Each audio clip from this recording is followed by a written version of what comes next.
So, when was the last time that you guys were offered drugs? Now, I know that none of us actually do drugs on a regular basis, but just On a wanna just regular wanna basis. just wanna make sure that you On a guys. regular basis is Who said crazy. on a regular basis? I mean, I want to count like drinking coffee as a drug, caffeine, and a Tylenol. But yeah. When was the last time you guys were offered like some serious drugs? I remember going from grade 8 into high school, and it was like funny because as soon as you like make that transition, go to the bathroom for like the first time, you just see like 12 kids in the stall with each have their own vape. They're just crazy, and seeing that for the first time was kind of like, what the heck? Because I didn't like I was never exposed to that stuff in middle school, obviously, right? And the first time I was like, I've been offered to do actual drugs was maybe grade 10, where this girl opened up her bag, like showing me, right? Bag, and it had a can full of weed. I was like mind blown. I was cute, but I was also like, that's bad. And I was like, how could she do that to me? Show me it in school. I like snitch. I didn't snitch on her. I was like, I had that like little kid mentality where I was like, what the heck? You're not supposed to be doing that, right? But that was the first time being exposed to drugs. Did you do it? No, I'm just. So I was telling these guys earlier, like, literally this last weekend.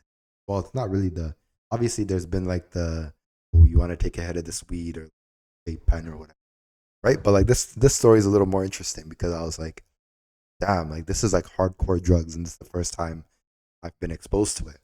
Because like weed, like honestly, I think we're all used to it because it's legal in Canada. So, but basically, story is I was at work, right, and there was a festival going on.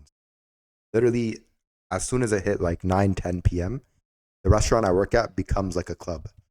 So I'm just there, chilling, whatever. People are drinking. I'm working, so I'm in the back just waiting for food or something to run out. I was like, screw it, I gotta go to the bathroom. So I'll go to the bathroom downstairs. Okay, and then I open the door. Like 3-4 guys in there. One of them was like, yo, we're gonna do cocaine. Right? And I'm just there like, yo, like what? Like it's not like obviously not legal. I don't think I've really seen it like that before. Why did he feel the need to tell you though? Because these guys are all drunk. Like, oh, okay. So they're all drunk, right? And they're in there, and he's like, "Yo, I'm gonna do cocaine." And then he asked me, he's like, "Oh, you want some?" Like, I take in. I don't know this guy. This is some random guy. And then there's other guy holding the door so security wouldn't get in, right? So then these guys pull out the bag. They show me the cocaine. They're like, "Yo, this is the good stuff. This is the good stuff." And I'm just there like, brother, just let me go. No, I was like, you know what? You guys do your thing. I get out, right? Just tried to avoid the situation. I just left. But yeah, it was a crazy experience. Yeah, and their names are Michael, John. No. Address. The number. Yeah, we're about to give it to. So, first time I was offered drugs was when I was 2 years old, and what? Are you joking? You're not 2 years old? oh yeah, I was living in Scarborough, and basically. How do you remember? What? Crazy. Okay. You know, 2 years old is crazy. Go on. Go on. 2 years old. Yeah, basically. So, the real time I was offered drugs was like when I was roughly 14 years old, and I think you're kind of around. I think when we were in high school, particularly like around the introduction, so like grade 8 through 10, I think vaping was like super popular, and then I think it got corny as hell during the pandemic, and then yeah, it was hella cringe. So we decided to, well, not we, sorry, we were around a lot. I think grade 8 to 10, and then by the end of it, we were at least, sorry, I should say so I was around a lot of people that did vaping, and a lot of them were my friends, or like family friends, and I think I thought it was cool to do it for like when I was between the ages of like 14 to 15, 16. And then by the time I kind of hit like 16 and like I kind of progressed, I was like, yeah, this is pretty corny because like it's not good for you, and like it's just not what you want to be putting into your body. And also it's like I kind of have the opinion it's like it also, out of all like the nicotine e-cigarettes or cigarettes, just looks the uncoolest. Like I'm not gonna lie, I feel like I'd rather have my friends smoke a cigarette on me than do a vape, because at least a cigarette, there is aspects of it that you can look kind of cool doing it. Like if you're like a detective and it's like a rainy night and you've been working like a 30-hour day, like you've been working his last yesterday at like 5 p.m. and now it's like 10 p.m. the next day, and your eyes have like dark circles around them and you're just like stressed out. And if you just whip out like a pack of cigarettes, a Marlboro Red, you put it in your mouth and you just snort. All right, we're just gonna stop him there. I think he's just a little delusional. I'm joking. But yeah, I mean, he's always had like, these little stories in his head that prompt him to want to smoke. Don, have you smoked before? I'm gonna leave that. No, I haven't smoked. I haven't. This isn't an actual fact, but I feel like 90% of the teens who vape just do it because their friends do it. Yeah, and that's, I think, the moral of the story is don't be peer pressured. Like, I understand everyone around you is doing it, but you don't have to do it just because other people are doing it around you. Yeah, but here's the thing. I think this is what I found really interesting about the whole e-cigarette thing, like the fad that we went through. I kind of still do. Actually, here's the thing. I noticed that with our demographic as young people, at least particularly between I think 2002 to 2005, I think around 2019, 2020, when Juul was like at its peak popularity, it was very popular. But here's the funny part, right? The cigarette, and I call it propaganda because to a certain extent, while it's a great thing that schools, well, when you're like in grade 4, grade 5, and younger, was like, yeah, smoking's bad, causes lung cancer. Fantastic, right? A lot of it was a little exaggerated because what they do is they'd say like, yeah, so if you take one smoke of a cigarette, yeah, you're addicted for life, which is not true. That's just not true. Yeah, that's just not true. So it's funny how that propaganda, quote unquote, did a phenomenal job. Like we as a demographic, as a thing, we literally see cigarettes as like the most disgusting drug, which is to a certain, I mean, it's better than seeing it as a cool thing, even though I was going on a tangent about how cool it is. But I was just kind of being a little bit sarcastic there. Like the point is, it's not cool to kill yourself, essentially. But what's funny is we saw, like, I think what happened was that when our brains were developing as young people, like when it was in its very vulnerable state as teenagers, in our head we had the presupposition that, oh yeah, cigarettes are terrible for you and they're not good for you at all, which is good. But there was like a secondary kind of option, like, oh, e-cigarettes are good for you, though. Not good for you, but oh yeah, but e-cigarettes aren't that bad. Like they give you the same effect as cigarettes, but yeah, but they don't, you're not smoking in like tar and stuff, which is like, and I think that's what, because I think to a certain extent, right, ever since cigarettes came out like 100 plus years ago, if not longer, young people have always gravitated towards smoking. And I think our parents' generation, you'll find that plenty of kids that were our age in our parents' generation smoke like crazy nonstop.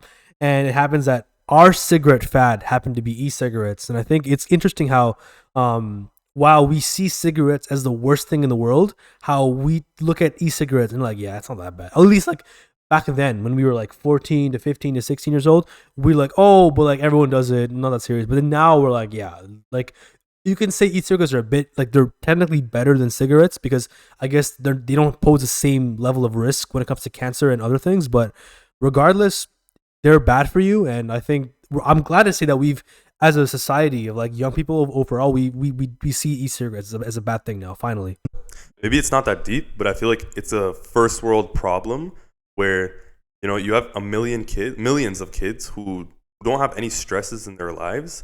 They live in a gated community. Their parents provide for them, but then you can kind of go out and create a health problem for yourself and just smoke a vape all day for no reason. Have no stresses. Think about people who vape and people who like rely on a cigarette to get them through their day. It's like you have a super stressful life and you need that hit of dopamine to kind of just get you back on track or escape your life for a minute. Then you have all these kids doing it for no reason just because their friends do it, but you're just kind of like, if you do end up with a health problem, then you did that to yourself for no reason, right? Like stupid. Oh, fair. Honestly, though, what surprises me the most, the fact that there's now the younger generations, even below like younger than those 9th graders, 10th graders, are getting access to vapes and like cigarettes and other drugs as well, right? And I think honestly, it's surprising to me because when I was in like 5th grade, 6th grade, I did not know what e-cigarettes were, what vapes were, right? The impacts and harms of those. I knew what cigarettes were, obviously, because it's so common in my life. But again, vapes, like I did not know what they were. And when I look back at like younger generations now, a lot of them have access to these vapes, and it's honestly sad to see. But I think I'm gonna kind of transition this because I think COVID probably had a big part to do with, this transition, not just generally with cigarettes, vapes. There's a lot of things that COVID had to do with. But I think the reason that these, 6th graders, 5th graders are getting access to these, vapes is because COVID was kind of like something that threw off the social life of, a lot of kids, right? And it changed. I know we touched on this the last podcast, but it changed our view, our social like aspect to be from more face to face to technology based, right? And I just wanted to pose the question, like, how do you guys think COVID's impacted the social life of us, or for example the Gen Z generation? I think like transforming from a world where everybody would see each other face to face every single day to all of a sudden in one shot in 1 week, don't see anyone, and you're just you go to class from computer, you go to work from your computer. It was just like kind of screwed everybody's social skills up, right? Because you're so used to seeing people in person, and then all of a sudden this happens, and then you don't see people for weeks on end, and you're kind of just in your room, just sitting on your bed all day. Makes you it makes you more like kind of like lose the ability to interact with others, like, and especially when it was like prolonged for a period of time, like what was it, years that it lasted, and kind of leaves an impact on everything. What do you think? Yeah, I think I kind of agree with a lot of things that Mom just said there. It's like you go so beyond just social skills because you have to consider like we kind of got like we kind of had enough socialization to a certain extent because we at least got to experience the beginning of high school, and we got to experience the ending of high school, which arguably the two most important years of your high school life, like grade 9 and grade 12.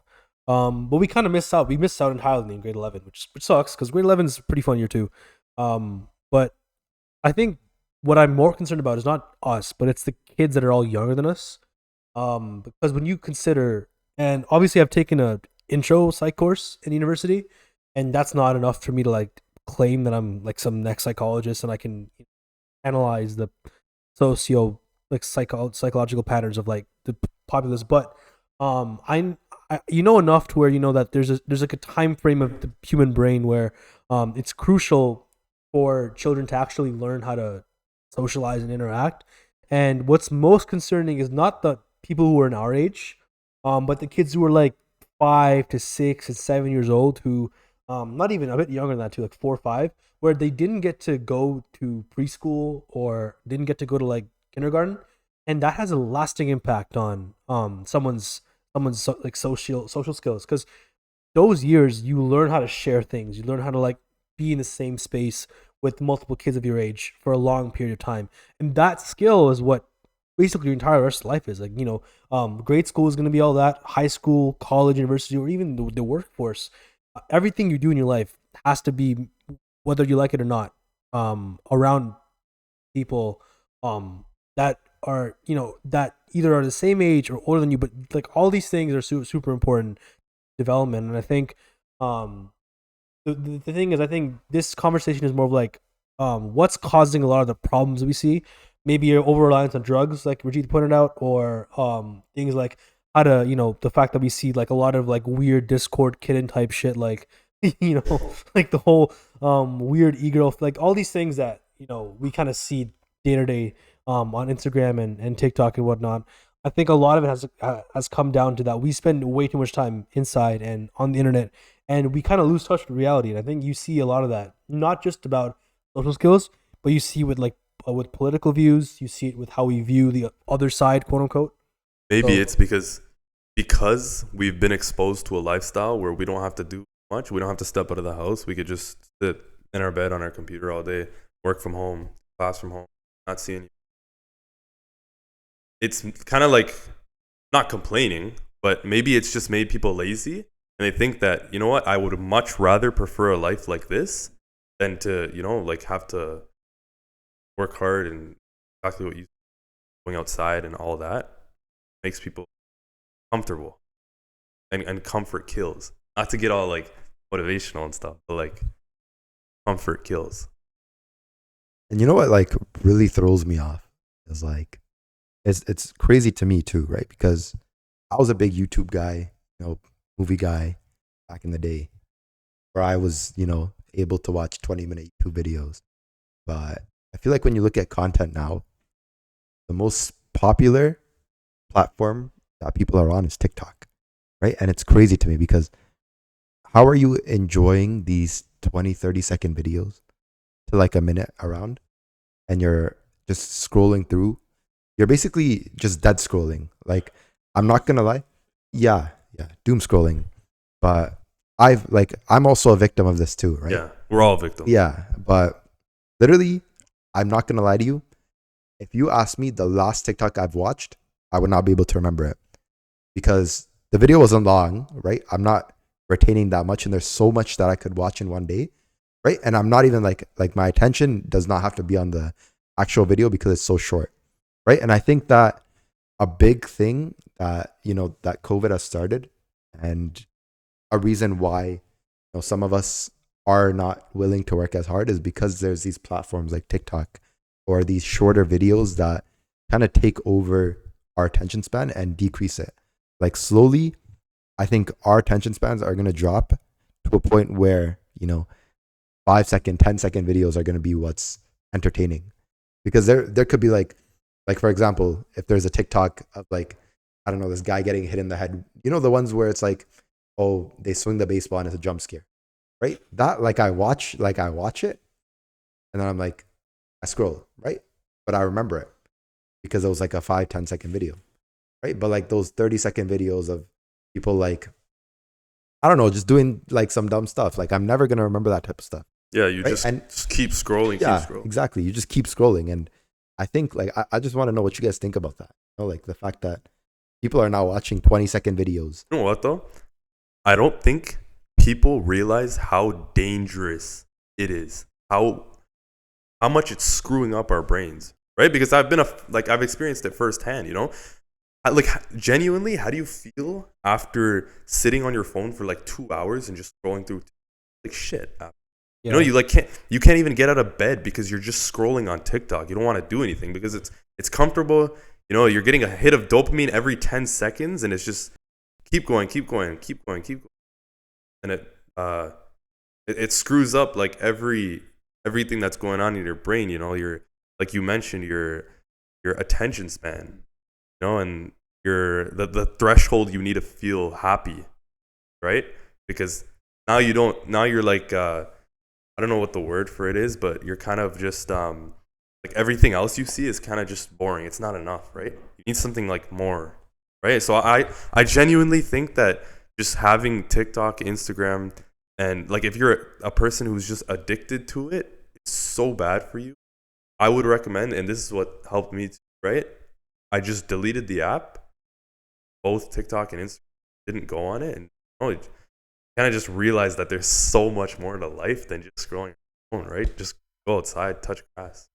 I fully agree with what you guys are saying. I think I'll offer a maybe a realistic, like, well, if we're going to consider it like a rehab plan for a lot of children, not children, well, yeah, children, on how to kind of escape the doom scrolling, and how to get off Instagram and TikTok, and like not even, it's like not saying like, oh, go be a millionaire or something, but like just be happy, because I can promise you that it doesn't make you happy, and I think everyone knows that, because like everyone's complaining about how sad they are and how yeah, and they call it the cycle, where it's like, oh yeah, it's like I see in so many memes where it's like me on Sunday afternoon, and then I'm having fun, and then just suddenly their face turns like sad because like, oh, now I'm realizing that tomorrow the cycle starts again.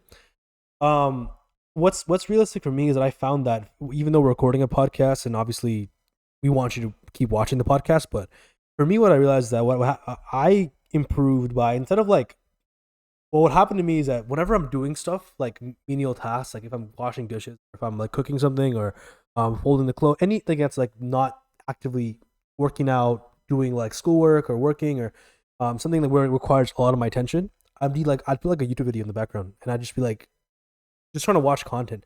And I realize I'm just reinforcing the positive feedback loop or negative feedback loop, I guess, where it's like when my brain wants something, I'm just gonna give it to it, whether it's in the form of short form content, and I supplemented that with instead of my eyes listening, it's like my ears. So instead of watching a YouTube video, I put on a podcast or an audiobook from Audible. Not sponsored, by the way. Just I use Audible for my audiobooks. So I put an audiobook on, or I put a podcast on, and I listen to it.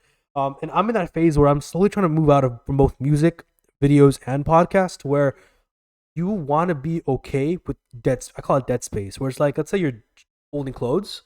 Bro, our parents and grandparents would fine just like doing stuff without anything else supplementing their brain space or their ear space. Now it's like dopamine maxing. Yeah. And, Fold yeah, some clothes yeah. while there's music in the background.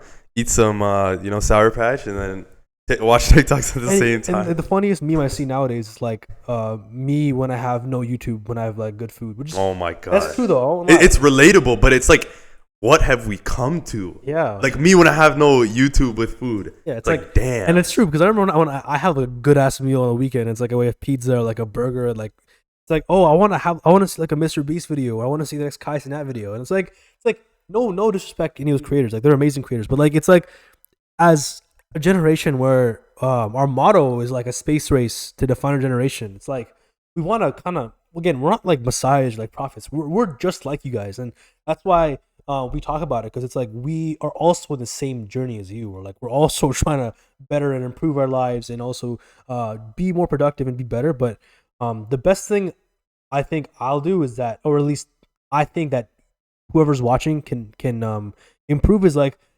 obviously you can delete your TikTok and Instagram outright, and if that helps you, that's perfect. But a lot of people just get it back because like their friends will text them like on iMessage like, "Hey, sent you a meme, why aren't you responding?" And after like a week, they'll get back, they'll get it back, and the cycle starts all over again.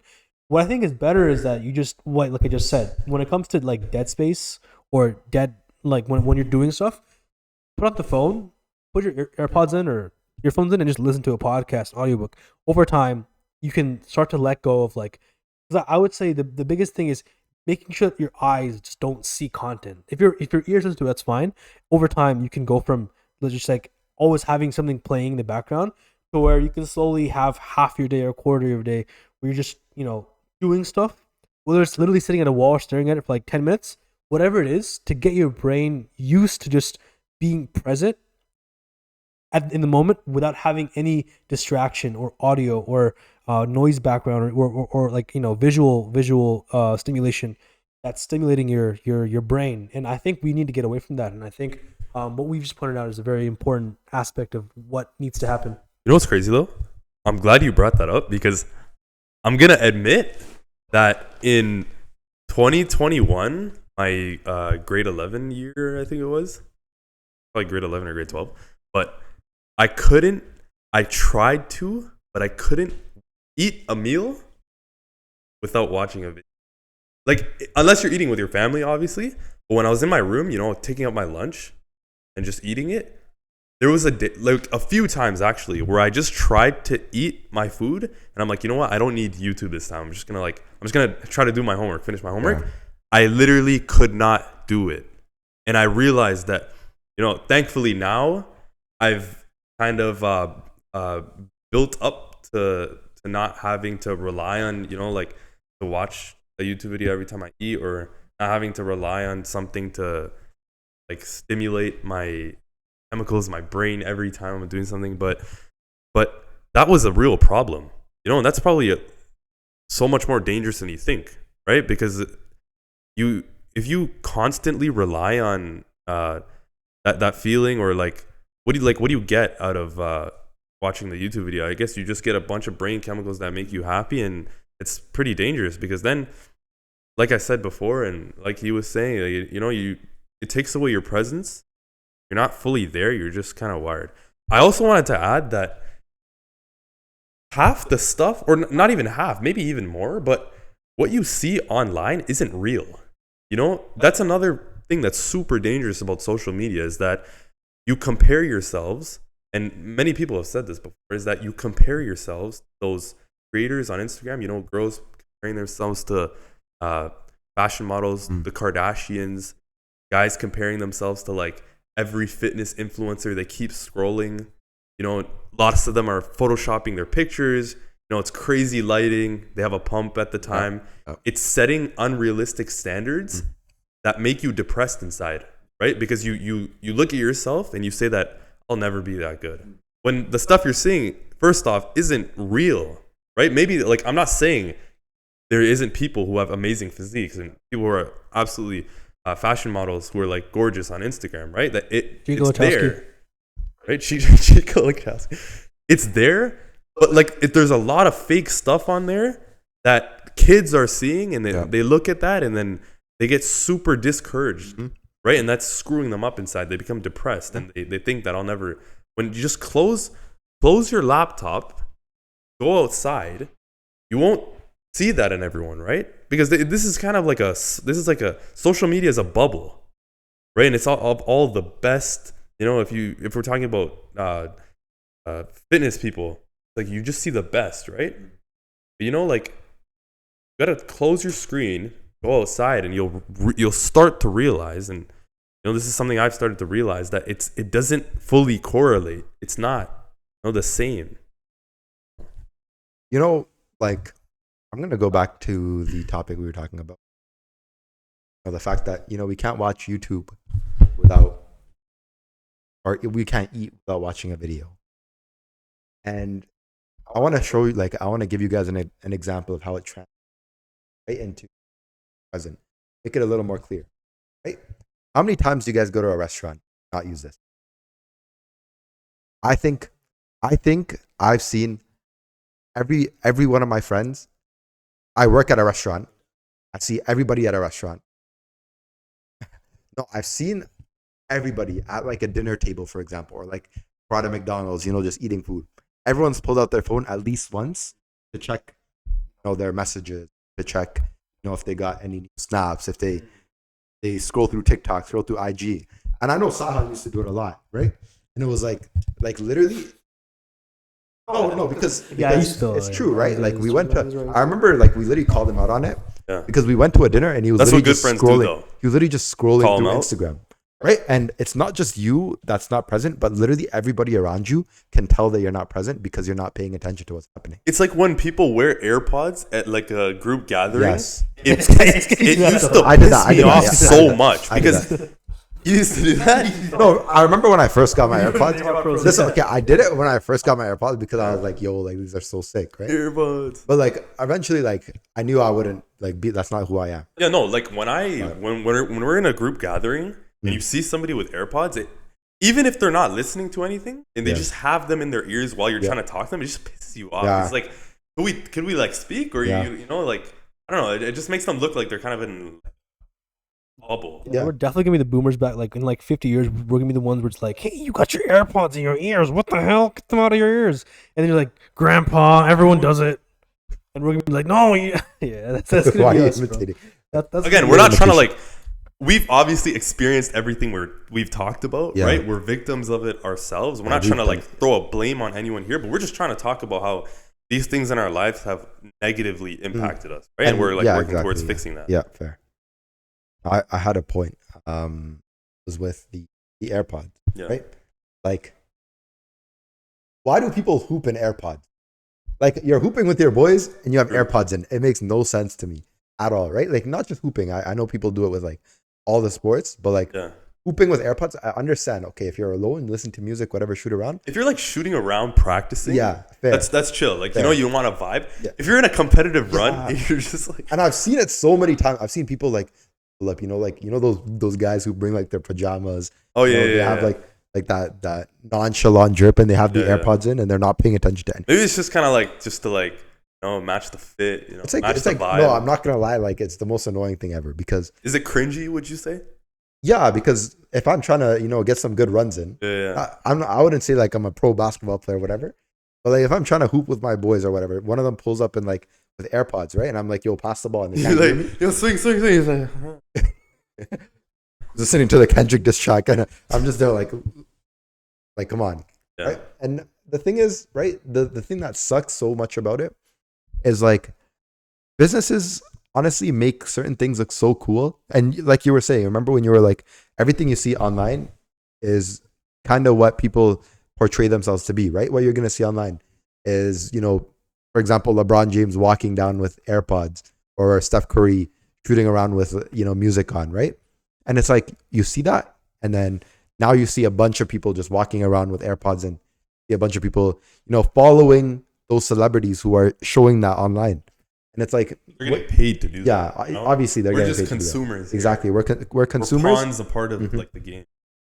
And again, we talked about this last time too. Like, what you see on social media is like, it's literally just them advertising products to you, right? Like, True. if LeBron were to wear his new Nike shoes, everyone's gonna wear Dude, his shoes. it's so good you brought that up, because I've started to realize while, you know, scrolling on TikTok, that so much of what you see is an advertisement.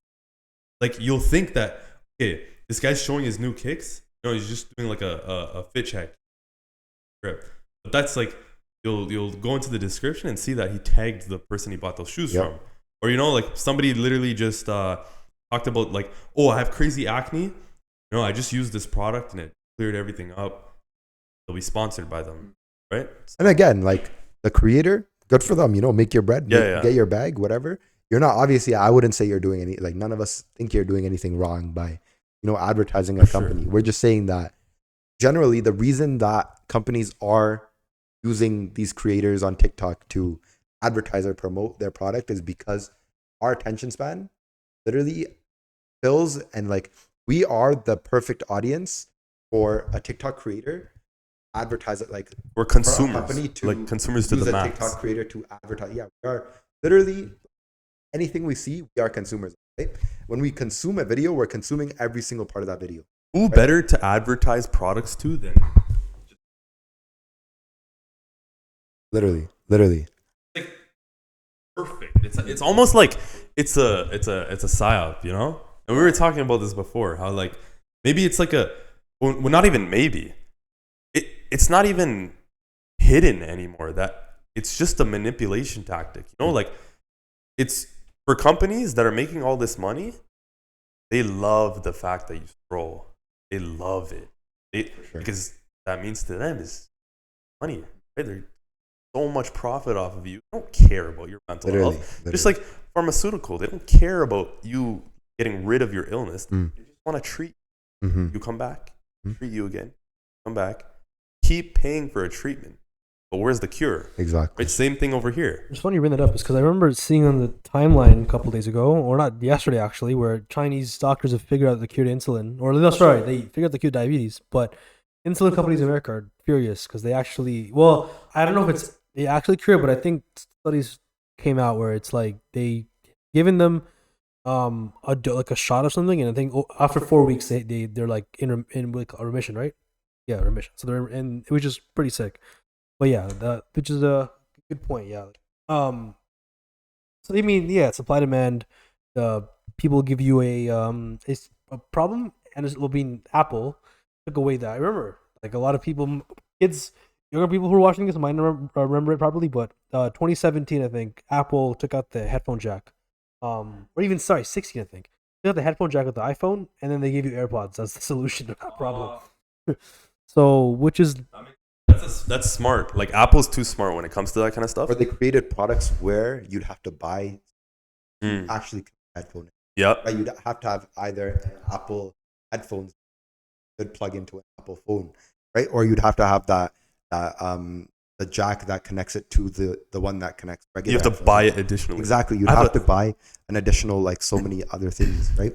Even now, Apple's products, they don't come with the power brick.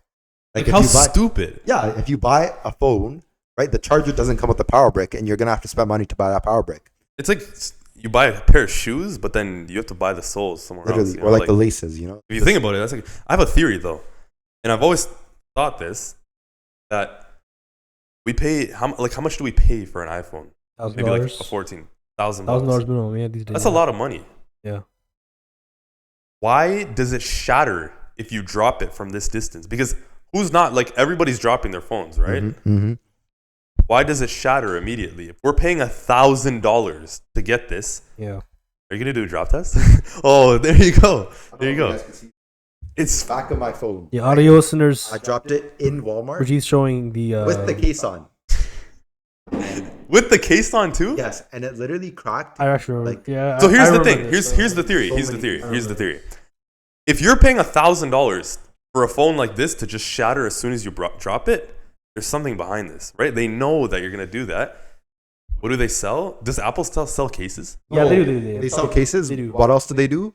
They They're- have Apple Care. Exactly. You know, you're gonna, as soon as you shatter it, you're gonna come back to us, and you know we're gonna get some more money. Well, actually, I'll be the devil's advocate. I think Apple has sacrificed the sexiness of the iPhone for the toughness of the iPhone. So I think the reason they do that is because they receive feedback that's true. Yeah.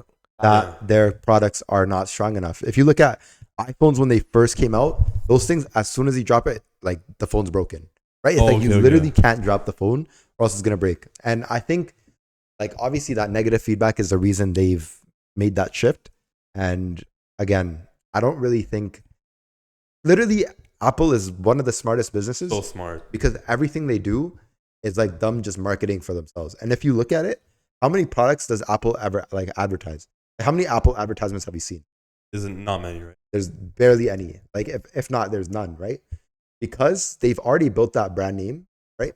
And every single person that has an iPhone is automatically like automatically is marketed to all their other products, Oh, okay, true. right? So, like, for example, if you have an iPhone, right? There's so many things that open up. For example, there's AirPods, the Apple headphones, the Apple Watches, And you need them all, right? Macs, exactly, and you need it all because all of them interlink with each other, right? Yeah. If you get a MacBook, for example, you could access your messages from your phone, or if you were to have an Apple Watch, for example, Yeah. right? You could pick up calls from your Apple Watch instead of your phone. So it's like literally everything is connected with Apple's products, and like it's very smart, but everybody falls victim to it. Exactly. You know, I was kind of debating in the beginning whether or not I should get an Apple Watch because I have like a few family members who have it, and you know they recommended it to me. But I was just like, I didn't know how to say it, but in the back of my mind, I always thought that, like, if we're so addicted to our products already, like, or their products already, we're already addicted to our phone and stuff. The watch too now, like you could, well, like play games on the watch too Yeah. now. Like, Yeah. how much more is this gonna like the Neuralink or whatever it's called with Elon Musk? Yeah. Not just on our wrist anymore. It's not just in our hands. It's gonna be in our brain. Yep. You know that you're gonna be owned by them. Yeah, I think it's just like a threshold of like how useful a product is and how much you're gonna. Because at the end of the day, it's like the Apple Watch. If you have an iPhone, like like if you have an iPhone, unless you're like a fitness enthusiast, like unless you're like basically like a marathon runner or like you're an athlete, pro athlete, where you have to make specific measurements about your cardiovascular health or whatever your sleep schedule. Like Apple Watch is probably the only thing that makes. Otherwise, like you're basically. What about a Fitbit? I actually think I have a Fitbit and I'll. Do you like it better than your Apple Watch? No, I don't. Well, the thing is, I bought it because I wanted less things. But that's funny. No one thinks like that. The thing is, I used to have an Apple Watch SE, the first one, back that came out 4 years ago. I sold that for a Fitbit Luxe, which is like literally like it's like people who don't understand. It's basically like me trading in my iPhone 13 Pro, which I have right now, for like an iPhone 7S. So it's like I got that thing so I can have less like just overall Distraction? I guess. Yeah. But I also didn't want Apple having all my fitness. Yeah, like they have all your data. You know, it's just The weird. truth is, I didn't want one company. So basically, what I used to think was I didn't want my private data, like my health data or like my sleep data or like anything. I have a topic after you. Yeah. So I didn't want them to have all that stuff. But then I realized in this day and age, it's basically impossible just to have like nothing on the internet. So I was like, I diversified where my data goes. So instead of Apple having everything, now Google, so Fitbit is owned by Google. Google has access to some of that data, whereas Apple has access to my text messages, my call logs, and things of that nature. So I think what Apple does is they're genius. The Apple ecosystem might have been the greatest business idea of the 21st century. I'm not gonna lie, because when you get one Apple thing, like one Apple product, and typically it's a MacBook, iPad. Because the thing is, everyone's first Apple product is almost always going to be the iPhone, no matter what, or a MacBook, either or, right? Then when they get the MacBook and they're a college student or they're a professional and they have things to do, like, okay, I need something to like have take notes on or to draw on, and there's Samsung Galaxy Tab. But if you have a MacBook, the sensible option is to pick an iPad, because like if you get the Galaxy Tab, now you can't switch seamlessly. Like right now, even right now, I'm using Sidecar right now because I have a dual screen because I have a MacBook and an iPad. And if I got a Galaxy tablet, I couldn't do that. And it gives me so much more leeway and a lot more freedom on what I can do. So, which is why I think that what Apple's done with almost forcing you, quote unquote, to get their products when you have one. Now it's like the main line. So if you own an iPhone or a MacBook, that's like their mainstay products. You're almost always forced to get like the Apple AirPods, the iPad, the Apple Watch. Now they have like the even the pen for the iPad. Yeah. Even you gotta buy the pen. Yeah, you get the iPad. Yeah, the Apple HomePod, the Apple TV. Even though I'm not gonna lie, I don't know anyone who has Apple TV. Like, if I'm being honest. Apple toilet, Apple car. Apple toilet paper. Eventually, it's gonna have literally everything. And Probably. we're gonna tune into What else should they have? all their stuff. Apple refrigerators. Apple underwear, Apple boxers. Apple. I'm not gonna lie. Apple refrigerators sound so. What would go the hardest? I think. Do they have glasses? Apple Yeah, they EC. do. Yeah, the Vision Pro. No way. Yeah. Oh, the Vision Pro. Yeah, it came out like Is that 5 months ago. the VR? The VR. Yeah. Oh, that's the VR. Yeah. You know the coolest And you can thing is, you can literally like text someone back by tapping the air. How much are those, by the way? $3,000, I think. Damn. you know the coolest thing is the Ray-Ban recording glasses. Yeah, that's by Meta. I think Meta. That's by Meta. Dude, that is something like you would think even 4 years ago. If they came out with recording glasses, imagine how They did. crazy that would They be. did. They have that right now. No, I'm saying like 4 years ago. They did. I think they did. They had it They before. had, No, like, they probably programs, did, yeah. but they Okay, weren't maybe like they maybe weren't- 10 years ago. Even 10 years ago, I remember like the Google Glass. Yeah, it was weird. I They don't know. had recording glasses. like I don't think it was like here's the thing. Well, maybe it like had a big like red Here, dot let me on it. let me But explain. here's my logic. No, because the thing is, you can't even tell that these things record you. They look like regular glasses. I know. I see YouTube channels who I'm like where you can't film in areas, right? And they'll go into like a police unit where you're not allowed to record, obviously, right? And then you'll be like, how the hell did they record this footage? But then you realize like they'll put in like their description, like what they think, and it's the Ray-Ban recording glasses. Yeah. That's No, but crazy. here's like my logic as why you burn out, because us as audience of this probably find this technology gadget things more appealing and more now because it's all around us than we would have found it 5-10 years ago, because it was never around us. No, and it's also I'll explain what the technology kind of works. Not that I'm like an expert, but basically the tech exists 10 years before it actually becomes readily available. So like Tesla electric cars, I remember it came out like over 10 years ago. Like that technology was there, although it was very rudimentary. It existed 10 years ago. But now it's like you see Teslas everywhere because now the tech has evolved to the point where it can be produced at a cheap enough level where you can have mass. So the thing is, there's always a curve, right? You have the so I do remember, I think it was a Smosh video. You all remember Smosh? Oh, That's so It OG. used to be like I remember a Smosh video when I was like, Dude, what happened to them? I think Anthony sold Smosh. They sold Smosh to people. I think they bought it back though. I think they bought it back recently. But basically, what I find is, I remember in a Smosh video, I think it was Smosh. They had it was like Google glasses.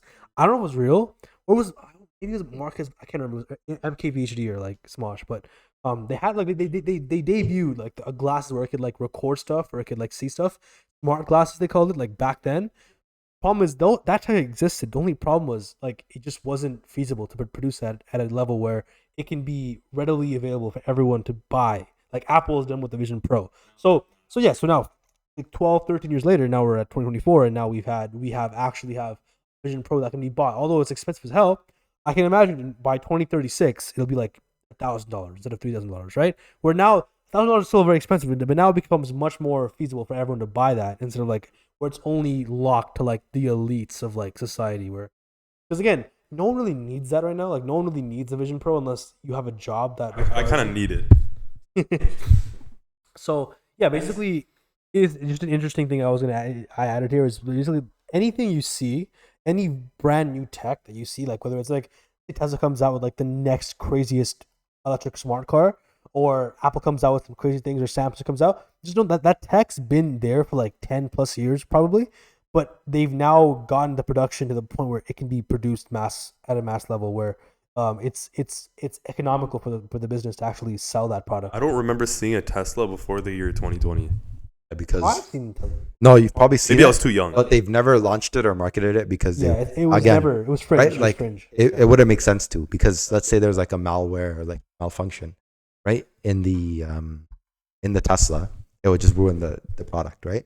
Like if a battery were to set on fire, no one would be driving a Tesla, and that's why they need that 10 years to sort of gauge that. How is it going to run in the 10 years? True.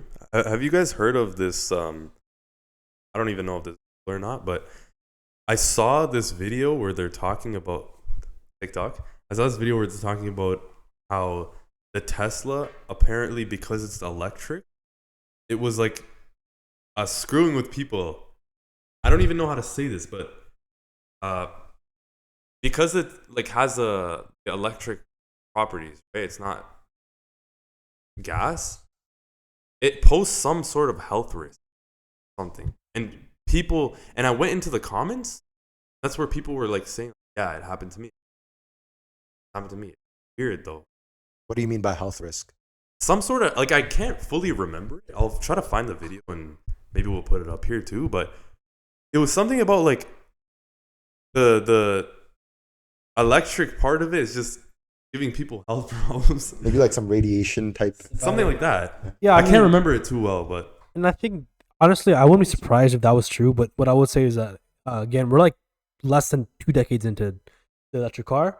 If you compare it to the gas car, which came out in 18 something, bro, look how long it took for it to even become like safe, and it became actually safe like in the 90s probably. Like think about it, Henry Ford came out with the Ford in like 1890 something, like the late 1800s, so late 19th century.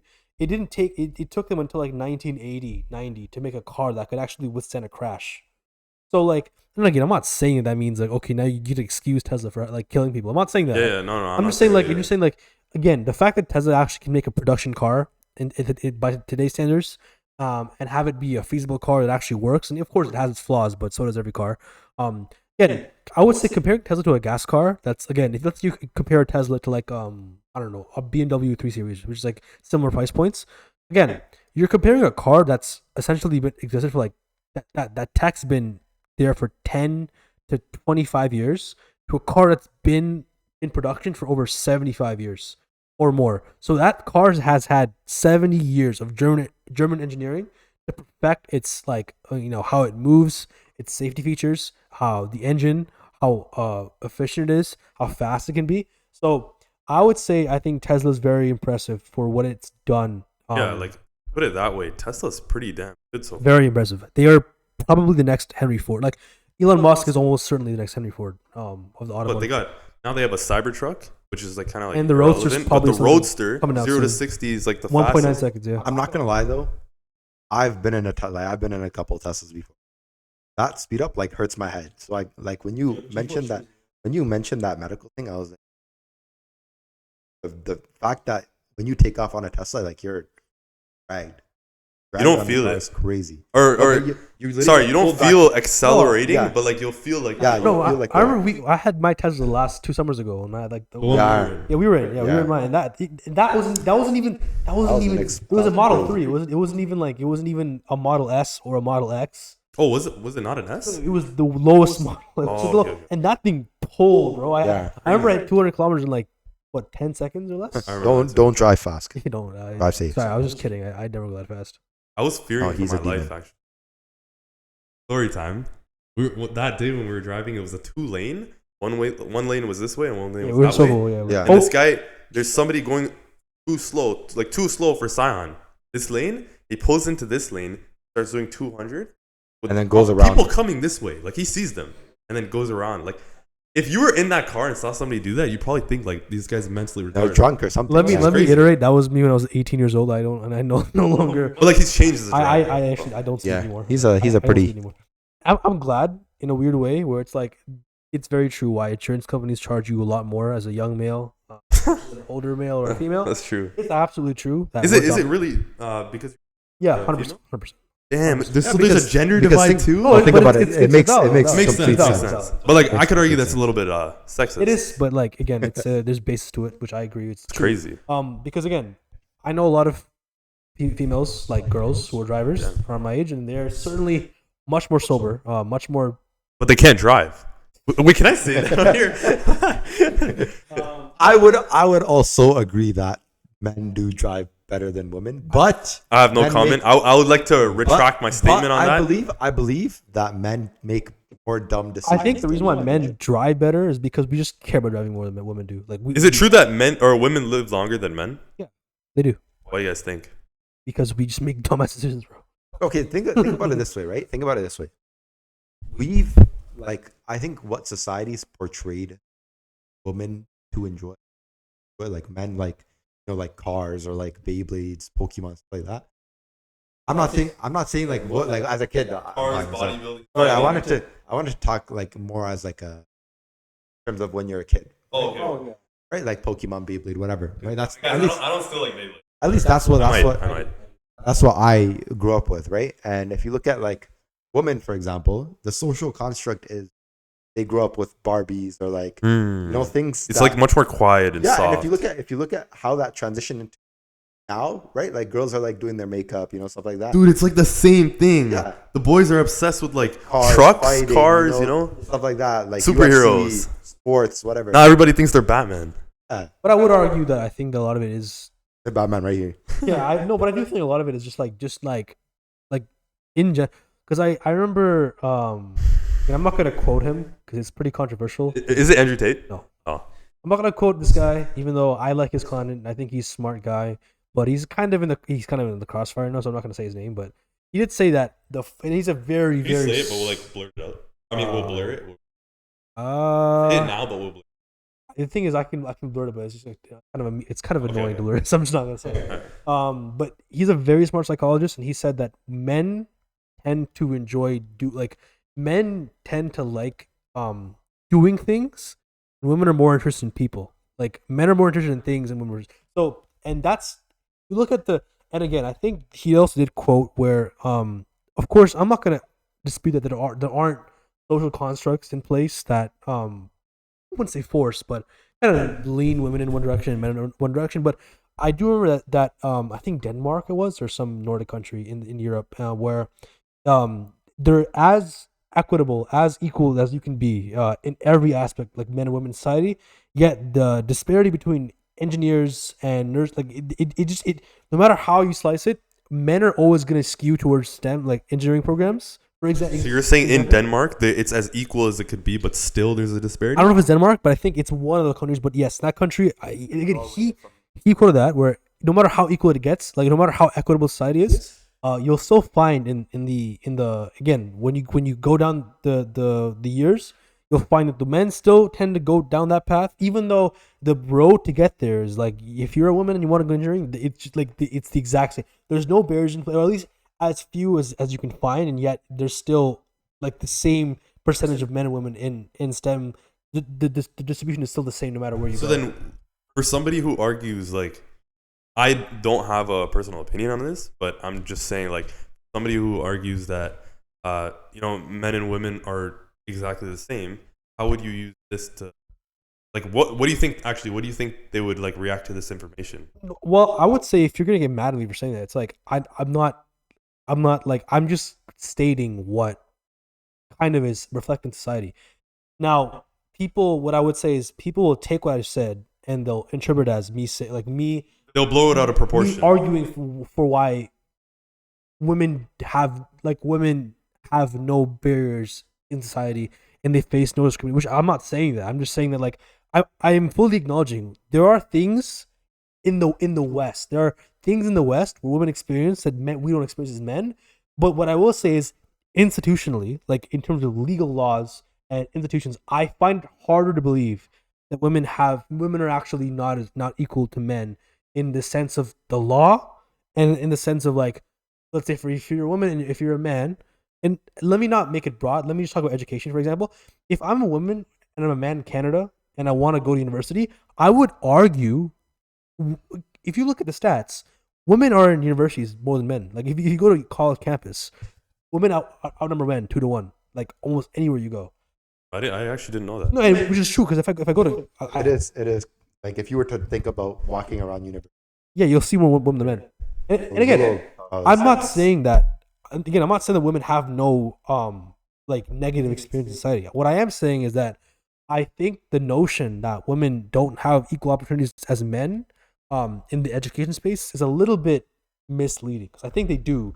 Again, I don't know everything, so if there are things that women experience that I'm not aware about, then I will fully admit that okay, I'm wrong about this.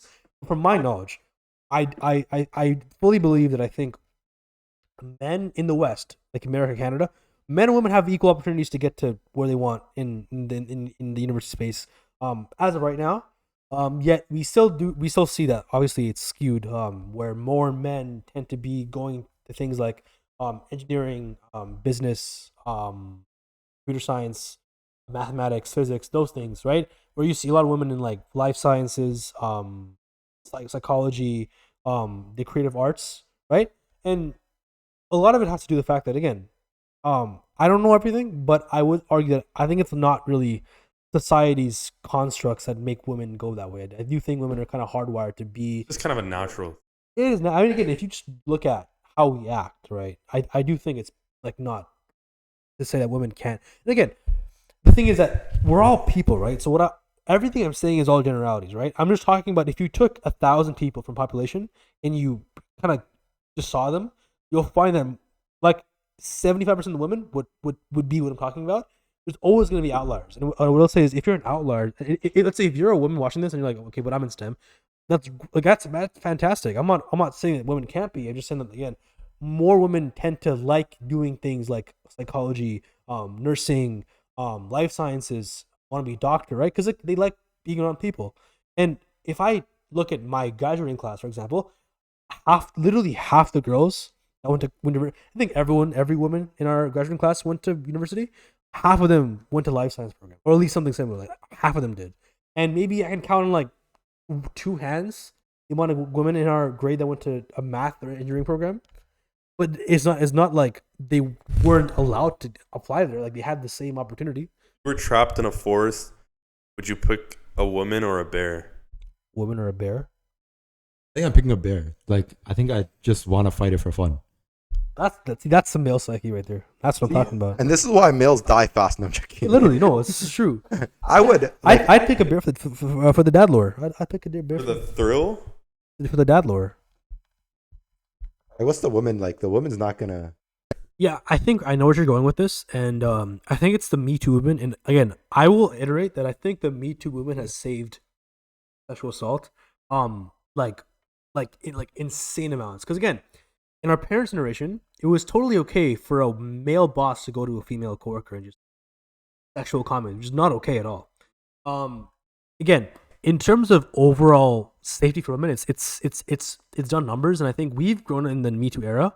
I think late millennials and us Gen Z, we're the first generation to actually be scared of women, like because we're like we know how not okay it is to like just say anything remotely sexual to women like that. Isn't it crazy how the two sides of it is that in the forest the woman is scared that she'll be assaulted by the man, and then the man in this scenario, like the one I just talked about, he's scared that the woman's gonna falsely accuse him of assault.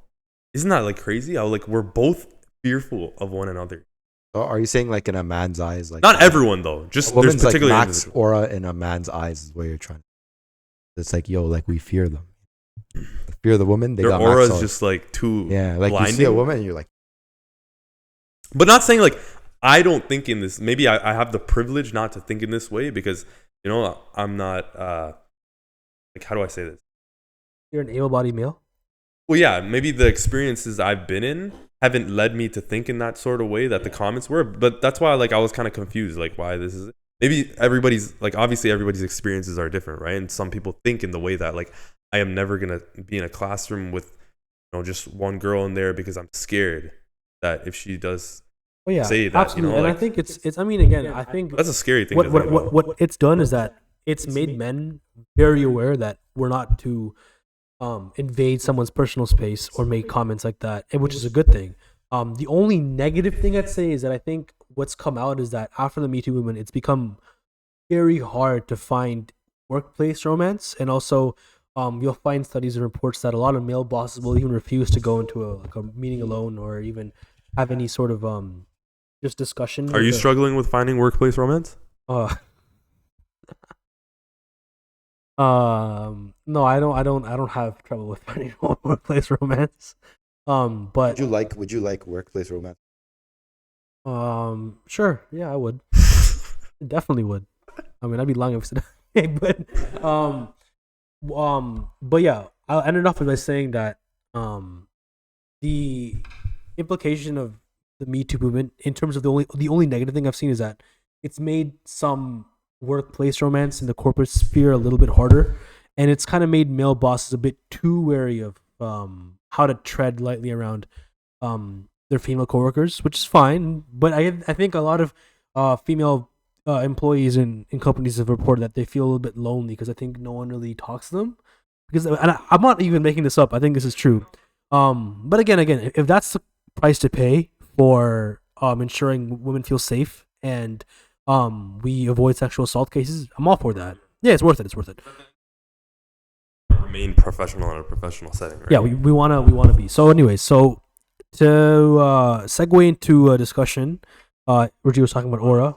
Yeah, we were just talking about aura, and I think what we'll do is that I think I have a list of people, famous people, and we're gonna talk about who has more aura, and we'll give like a 30-second explanation of why we think one person has more than the other. And I'll start off by a very popular one these days. Who has more aura, SJ or Ant? I'm standing by my opinion with Ant. Okay. The reason why I say that is because obviously, SGA was eliminated before Ant was. I'm talking specifically this year. I would say that like but SGA went more games with the Mavericks. I actually don't know. Maybe I just like Ant more. Here's my take on it, right? Like, I think pre-playoffs, like regular season, SGA had more aura. But then the moment you hit playoffs, Anthony Edwards, his aura just it just started increasing. I feel like the reason why I say that though is because obviously SGA, like, it's undeniable that he was an amazing player, especially this season. Like, arguably he should have been MVP. But the reason why I say that is because Ant's mentality is like, it's something kind of like Michael Jordan and Kobe's combined, right? Not to hop on that cringiness, like, oh, Ant's Michael Jordan's son, but like he kind of like mentally, he acts that way where he's like, he was saying like, we're gonna be the first team to come back from a 3-0. Yeah. Right? Obviously it didn't happen, but I like the way he thinks. Like your aura comes from where you are mentally, right? Yeah. And I like the way he thinks, right? He's a go-getter. And even after they lost, I remember I seen a clip, right? And it was like he was like signing shirts or like giving his shoes away and stuff, right? Yeah. And he was like, he accepted the loss, right? Like he was very not a sore loser. He was like, okay, we lost, whatever. And I think that also ties into that mental aspect. I just think that people, like, I feel like aura is defined by someone who stands out more. And I think that a lot of people would not do what Anthony Edwards did, right? And will continue doing, I'm assuming, right? I think he's going to be, growing, and he's going to get a lot better as the seasons go. But yeah, I don't think a lot of people did what Anthony Edwards did. And that's why I think his aura is better than, or higher, more maxed out than SGA. The reason why I disagree with both of you guys is because I think I look at aura differently, and Anthony Edwards is a very good player, and I'm not disrespecting him in any way, but like, I think the problem why Ant's aura will never surpass SGA is because his aura isn't unique. His aura right now is just Michael Jordan or Kobe's, but like lower, because he's not as good as them right now. And again, arguably he's never going to be as vicious as Michael Kobe, because the era we play in is different. The problem is he's living in the modern era, but he's trying to emulate. I'm not saying he is trying to. Maybe he's authentic. but we're talking about how we perceive it as individuals who are Trying to, watching like, emulate NBA. their time. He's trying to be like the old school, rough and tough, vicious, super high energy and high competitive. We just love to see it, but inevitably, again, we just see the effects because everyone's talking about when we talk about Ant, we're always talking about Michael Jordan or Kobe in the same breath. I think that's so cringe. Whereas the in Michael Jordan SGA's thing. case, we don't talk about anybody else besides maybe Apollo. Again, that's his play. No, but you know what though? I hate one- when people keep saying that every time we bring up Ant, they bring up Michael Yeah, Jordan. I hate it too, It's but- cringy because like it's old now. Like Yeah. okay, it was a joke at first, but you gotta recognize Ant for his own. Yeah, you know, his own. but success. inevitably, the problem is his aura is like he exudes the aura. It just looks like a Michael Jordan. Describe Kobe's. SGA's aura. SGA is a well-spoken, well-dressed. No, but I'm being serious. Like he's a Is this well-spoken, Glaze? well-dressed. He's a very smart black man, and he's Canadian, and we're all Canadian. So again, he's our hometown hero, so we love him. And he has. Am I gonna get hated on for dissing a guy from Toronto? He's from Hamilton, but it's fine. No, like GTA. Yeah, but again, he's the hometown hero.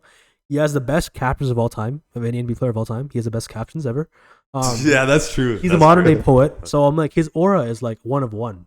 And, Do you think? Okay, do you think his aura is better than rookie D Rose? Yeah, rookie What was Rookie D-Rose What was even Rookie like? D-Rose's aura even? I just know Prime D-Rose. Do you mean Prime Prime D-Rose? D-Rose- D Rose, but Sure, that was let's go. rookie. Wasn't rookie like his prime? No, like 2 years No, after. no. 2 years after. Like 2 years. He hit his prime early. Blew up pretty quick though. Yeah. I mean, it's hard to say. He had some. Hard to say who's hit more aura. Honestly, I'm not gonna lie. Like I wasn't really tapped into ball back then, but like when I watch what he did back then, I was like, D-Rose, ooh. yeah. It's like, Here's what I was- want to say. we'll never have something like that. Yeah, but no, I don't think so. yo, can we talk about Westbrook's fall off? Like it's, you know, it kind of actually broke my heart because after Kevin Durant left OKC for the Warriors, I stopped watching basketball because that's when Yeah. basketball peaked, and then I've written NBA basketball. I've written thousands of comments on ESPN Damn, stuff damn. and NBA stuff, and I was highlighting how the You've era. written or written? I've written. I've highlighted how we've almost dismissed how the era of basketball that we watch now is wholly different than what it used to be. so different. Because when we were watching it as teenagers and young like preteens, the era was super teams and basically just like it was a cold war between the Golden State Warriors and the Cleveland Cavaliers. But even Because- before that, I'm talking about. yeah, with Miami Heat, Boston Celtics, OKC Thunder. Yeah, the era of the 2010s was defined by teams trying to acquire the most firepower. And it was an arms race between teams. It was capped off by the Warriors and the Cavaliers, with LeBron's team and Steph's team and KD. So, but now super teams, I would say they're dead. Like because the last 4 NBA champions weren't super teams. The Los Angeles Lakers wasn't. I wouldn't. Phoenix Suns. Want, Kevin- well, no. Well, the Suns weren't No, champions. no, Was Bucks, Kevin Durant Bucks. on? No, The he Suns wasn't. weren't the champions. The Bucks. Bucks were. Oh, sorry. So yeah, sorry. so Lakers weren't a super team. Bucks weren't a super team. Warriors at that point in time weren't a super team. The Nuggets aren't a super team, and likely okay. If Boston wins, then you can say I guess it's super team. But not even. Not even. No, they are. They are. I mean, if you look at the If you definition- compare them to Golden State Warriors back then, yeah, like, if you compare it to any the of the Cavs back old then. quote unquote super teams, then yes, I would they say are- it's a super team, Boston. Right Yeah, now, but I if you would look at say. the super team as in the league, they're the only team in the NBA that has like I do hope the 3, Mavs win though. 4 all-stars that are like very, very good and they all click. So in that sense, they're a super team. But the era that we watch basketball now, it's like it's so much better because it's so much more parity. Because again, for the last like before the 2010s, the 2020s, we knew who was going to be in the NBA Finals. There was a LeBron James team and either a Steph Curry team or the San Antonio Spurs. That was basically it. It's Like crazy because now when you see a team like the Brooklyn Nets in like 2022, when they had Kyrie Irving, James Harden, Kevin Durant, Paul George. not Paul George, Ben Simmons. Sorry. I was thinking of James Harden, Kevin Durant, Kevin Durant, and then when you think about the team with the Clippers with Kawhi, Paul George, Kawhi. Again, yeah. Harden, They're Harden showing again. you, yeah. How are you not winning? No, the chip? but they're showing it's showing that the current NBA is not designed for super teams. The teams that win are teams that have been built from scratch, that have the best team chemistry, that have one bona fide superstar and really good ancillary pieces around them. That's why OKC this. and why the Mavericks again they do have two bona fide superstars, but everyone around them isn't amazing. They just fit well, but though. they fit amazingly with what the game that they play.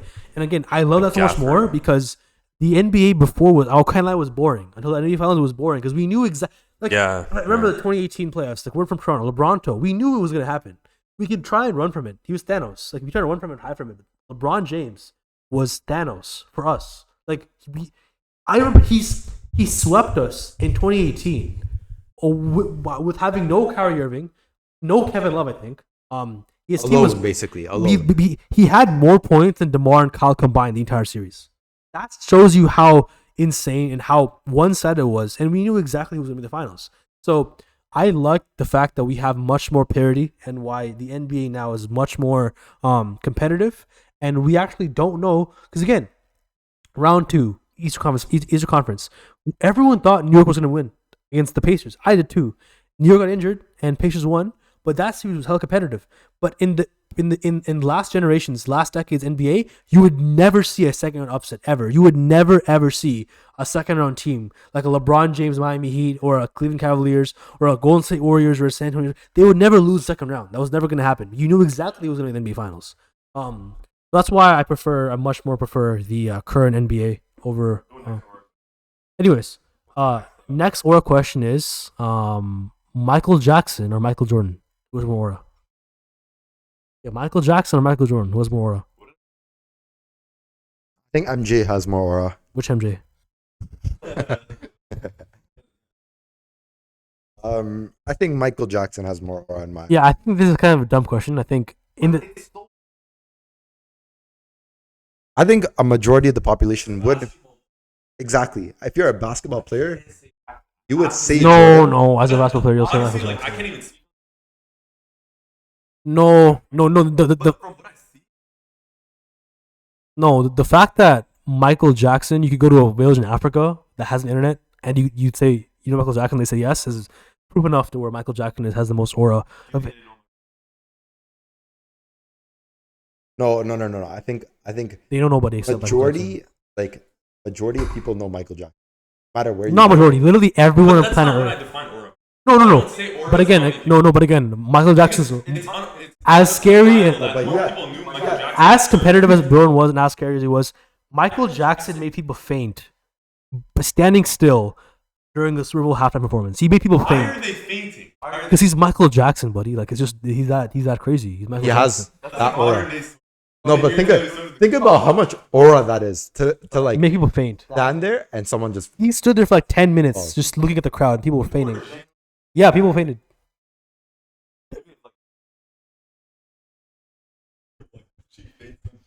That happened probably to like many guys there. I think it was mostly women that fainted.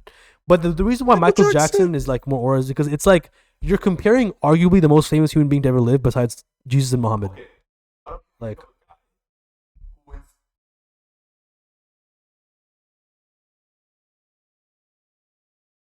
yeah, but that but the problem is you could nowadays I think that goes against him because a lot of us think that he took time off to like his legs got like if you look at what LeBron's doing, LeBron went to what 8 straight NBA finals in a row. Bro, don't get me started now. No, but like it's just facts. LeBron had The more conversation for the Mike, next you're podcast. LeBron had more miles on his legs than Jordan did. And I'm not saying that Jordan, again, it's very impressive to take a time off and come back and win 3 peats, but in the same manner, you can say it helped him because he got rest for 2 years straight. So why is LeBron always on the first page of his book then? Huh? Like, No, why can't but- he read the full book? Oh, because he's LeBron James. He can just look at the book and read it. You know? And why is he always lying? Like, why is he always capping? But here's the thing. For no The reason. reason why Jordan had more than Michael Jackson is because there is no one that is even remotely close to Michael Jackson in his field. Whereas for Jordan, even if you think Jordan's better than LeBron, the fact that LeBron is like right there against Jordan was what hard to argue because it's like, can you have the most aura if like Who has there's a more aura, Bradley Martin or Michael Jackson? Bradley Martin for sure. He's 260. He's 260. Yeah, he's gonna beat you in any fight. Okay, last aura question: who has more aura? Okay, John Jones or Mike Tyson? Mike Tyson. Really? You think Mike? Okay. You know why? Because John Jones doesn't really put himself out there. Like, he's a great fighter, don't get me wrong. But like, I mean, we did kind of know about him without him trying because He's that good. no, like stuff like off. Oh yeah, outside of the octagon. octagon. Yes, yeah, that's true. But again, Mike Tyson's also the same way. I mean, he bit the guy's ear. Oh yeah, that was crazy. In the ring, he's had a lot. Like he justified it after. What did he say again? He was in an interview and he's just like, he was just so pissed off. He's such a troll too. It's the funniest. You know how he's fighting Jake Paul? Did you guys see like the press conference like highlight clips? I saw a few. It was like they're just being gay to each other. Oh yeah, he's like I saw you dancing at 16 years old or something. Maybe get it. How are you dissing him there? Like he's like I had an erection. And I was like, what? I think it's the old school dissing method where it's like. Anywho, I think we should close off the podcast there. It was nice talking to you guys. Thanks for tuning into the podcast, and we'll see you guys in the next episode. Bye bye.